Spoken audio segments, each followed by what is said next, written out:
Mi deseo es conocerte a ti, Señor Jesús. Mi deseo es conocerte a ti, Señor Jesús.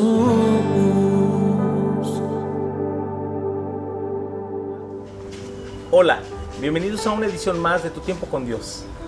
Es un gozo y una bendición saludarte día a día.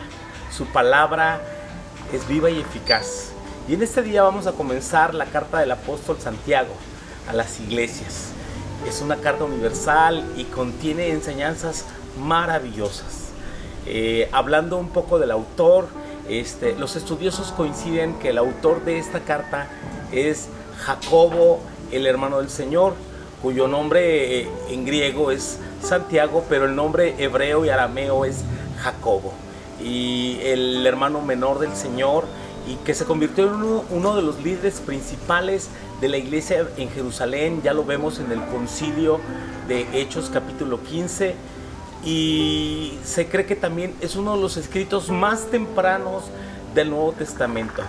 Quizás esta carta la podemos fechar entre el año 40 y 41 de nuestra era, pues refleja aspectos muy tempranos de la iglesia, que aún se reunía en sinagogas. Y esta carta se escribió con tres propósitos. Primeramente, se escribió para alentar a los creyentes en medio de las pruebas. Les anima, desde un principio se les anima a tener por sumo gozo cuando se hallen en diversas pruebas. Y por otro lado también es una carta que amonesta para que los creyentes advierte a los creyentes para que tengan sanidad en los excesos, en no hacer acepción de personas, en no tomar la palabra de Dios a la ligera, sino ser hacedores de ella. Les da advertencias a los ricos, hace la diferencia entre la fe y las obras, o la fe por las obras, y también da advertencias a los ricos que confían en sus bienes y piensan que las riquezas no son perecederas. Y por último, también es una carta que anima al lector a adquirir sabiduría.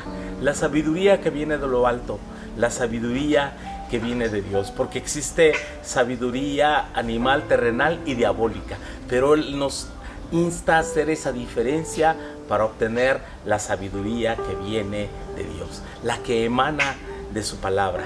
Cabe mencionar que no era una de las cartas favoritas de Martín Lutero, porque parece contradecir la fe que proclama Pablo en sus cartas. Así que vamos a la lectura en este día. Corresponde el capítulo 1, versículos 1 al 10.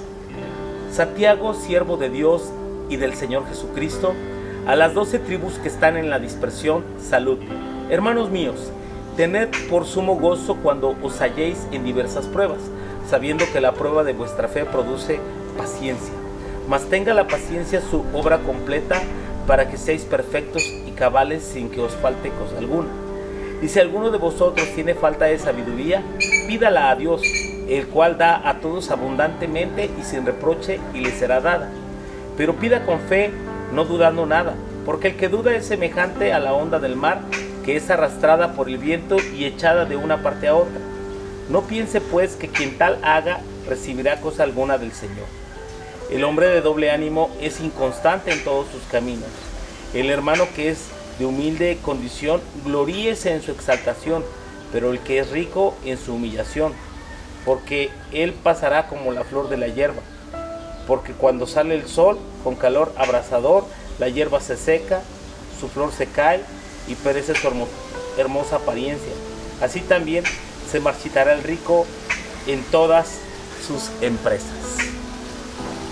Qué maravillosa sección de la carta, donde primeramente Santiago, en lugar de asumir y decir yo soy el hermano del Señor, él toma la posición correcta de los verdaderos creyentes. Y él dice, siervo de Dios y del Señor Jesucristo.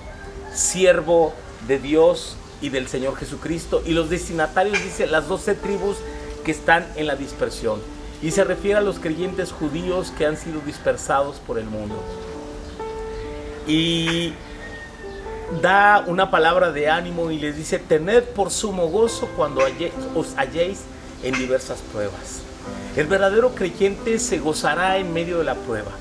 El verdadero creyente se apoyará en el Señor y no en sus fuerzas.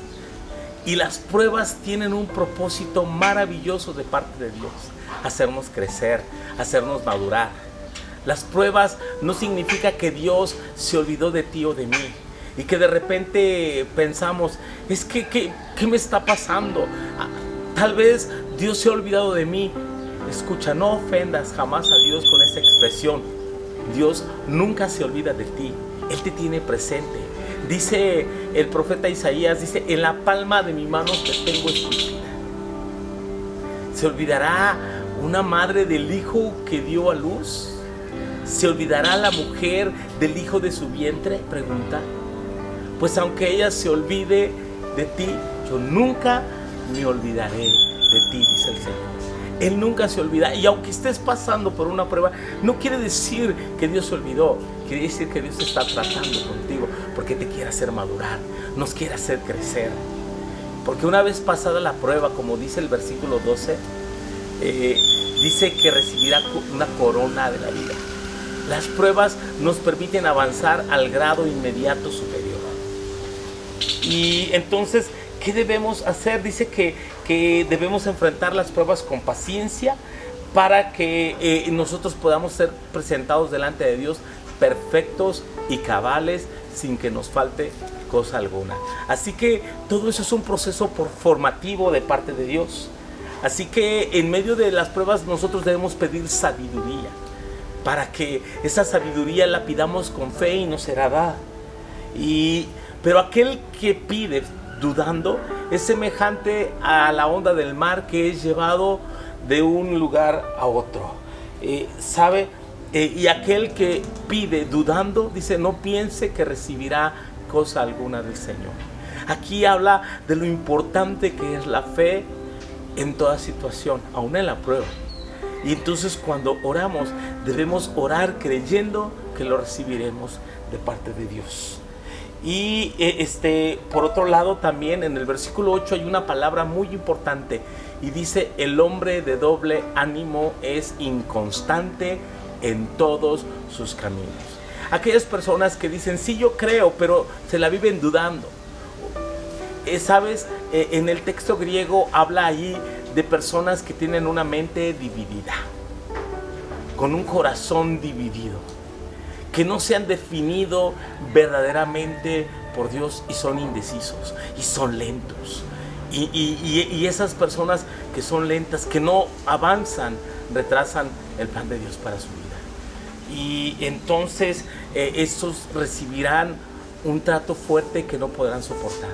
Pero por otro lado, aquel que es humilde en su condición debe gloriarse en su exaltación. Y aquel que es rico, gloríese en su humillación. Cualquiera que sea la situación, debemos aprender a alegrarnos en Dios, porque fiel es, que nunca nos dejará solos. Él dijo, no te dejaré ni te desampararé. El que dijo esas palabras está vivo hoy en día y te dice, ánimo, sigue adelante, yo quiero tratar contigo. Tú no estás solo en medio de la prueba, el Señor está contigo. Te bendigo para que avances en tu andar y en tu comunión diaria con el Señor. Te mando un fuerte abrazo. Bendiciones. Mi deseo es conocerte a ti, Señor Jesús.